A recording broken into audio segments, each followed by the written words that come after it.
जी। और आज का प्रोग्राम का अध्यक्ष हमारे नारायण प्रसाद मांझी जी, जो हम के जिला अध्यक्ष हैं, और हमारे बीच में मुख्य अतिथि के रूप में हम सबों के गार्जियन और हम सबों के नेता आदरणीय बिहार सरकार के मंत्री डॉक्टर संतोष कुमार मांझी जी, और हमारे दूर दूर से आए हुए हमारे भाई बहन जो अपना कीमती समय निकाल करके अपने जीवन में आगे छलांग लगाने को लेकर के शिक्षा में कैसे क्रांति लाया जा सकता है, उन सभी बातों को ध्यान में रख करके यहाँ आप लोग आए हैं। आप सभी को बहुत बहुत स्वागत और बहुत बहुत अभिनंदन। साथियों, मेरा नाम वीरेंद्र कुमार मांझी है। हम बोधगया के रहने वाले हैं। वार्ड नंबर 33 नगर परिषद के अंतर्गत आता है। युवा शिक्षा सम्मान समारोह का आयोजन महाबोधि सांस्कृतिक केंद्र में रखा गया। ये बहुत खुशी होता है कि कम से कम साल में 364 दिन हर एक समाज के लिए हम लोग कार्य करते हैं। हर एक समाज को आगे बढ़ाने के लिए हम लोग हमेशा से प्रयास करते हैं, लेकिन साल में कम से कम 364 दिन में कम से कम एक दिन अपने समाज के लिए देते हैं, तो बहुत खुशी होता है। आज का विषय है युवा शिक्षा सम्मान समारोह। तो साथियों, शिक्षा सम्मान समारोह करने का मुख्य उद्देश्य क्या है?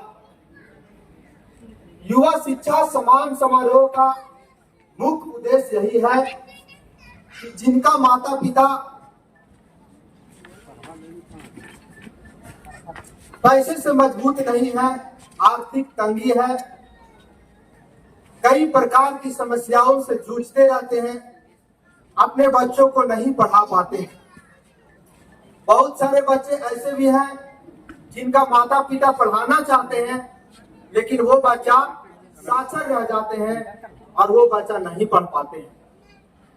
तीसरा, कुछ बच्चे ऐसे भी होते हैं जो मैट्रिक पढ़ते हैं, इंटर पढ़ते हैं, बीए करते हैं, उसके बाद वो कमाने के नाम पर वो पढ़ाई को छोड़ देते हैं और रास्ता में भटक जाते हैं। हम कहना ये चाहते हैं कि बहुत सारे बच्चे मैट्रिक, इंटर, बीए तो कर लिए हैं, लेकिन मेन पढ़ाई का जब समय आता है तब वो अपने पढ़ाई से भाग जाते हैं। मैट्रिक, इंटर, बीए पढ़ाई करने का वो उम्र नहीं होता है, वो सीखने का उम्र होता है। हम लोग पढ़ने के लिए सीखते हैं। मैट्रिक, इंटर, बीए जो है वो क्लास हम लोग कैसे पढ़ा जाए, हम लोग सीखते हैं उस क्लास का। उसके बाद हम लोग पढ़ाई करते हैं। मैट्रिक, इंटर के बाद हम लोग की पढ़ाई शुरू होती है, और जब पढ़ने की समय आता है तो हम लोग पढ़ाई को छोड़ देते हैं। कुछ लोग सामाजिक कार्यकर्ता के नाम पे नेता बन जाते हैं, कुछ परिवार में तंगी के कारण वो बाहर चले जाते हैं और वो भटक जाते हैं। तो इसीलिए युवा शिक्षा सम्मान समारोह का आयोजन किया गया कि आप लोग को मोटिवेट किया जाए कैसे आगे हम लोग शिक्षा में क्रांति ला सकते हैं।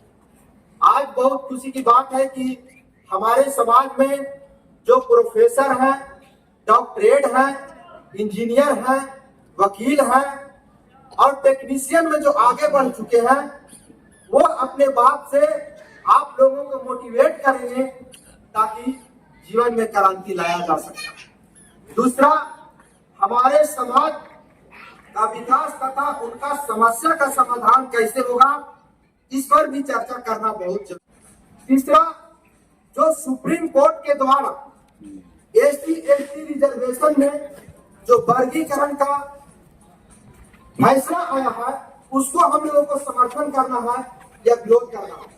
साथ ही ये बहुत बड़ा मुद्दा है, इसको हम लोग को समझने की बहुत जरूरत है।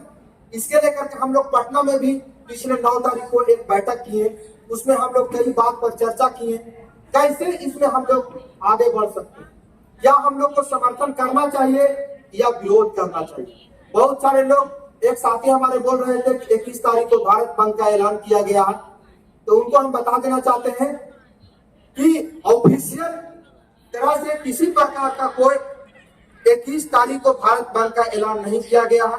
वो सोशल मीडिया पे सिर्फ चल रहा है कि भारत बंद का ऐलान किया जाए, लेकिन ऑफिशियल कहीं भी नहीं ऐलान किया गया है। ना आप ट्विटर पे देख सकते हैं, ना आप फेसबुक पर देख सकते हैं। जो राजनीतिक से जुड़े व्यक्ति हैं वो ऑफिशियल पे नहीं किए।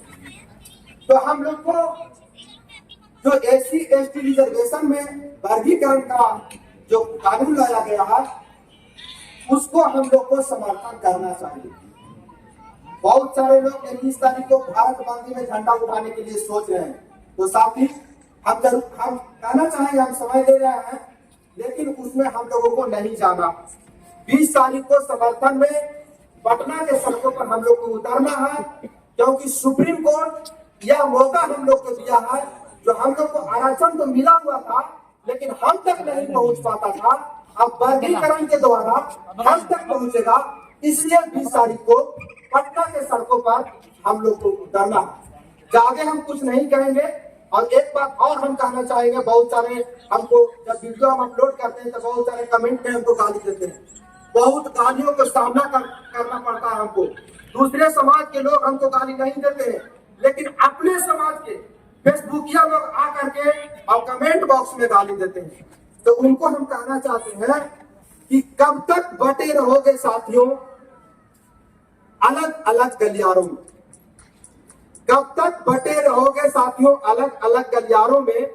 जहां जाओगे मिलेगा ठोकर गलियों और चौराहों में। आओ हम सब एक होकर नई लड़ाई लड़ते हैं। रोटी कपड़ा शिक्षा को संकल्प लिए हम बढ़ते हैं। और छोड़ो गुलामी दूसरों की, अपना घर बनाना है। छोड़ो गुलामी दूसरों की, अपना घर बनाना है।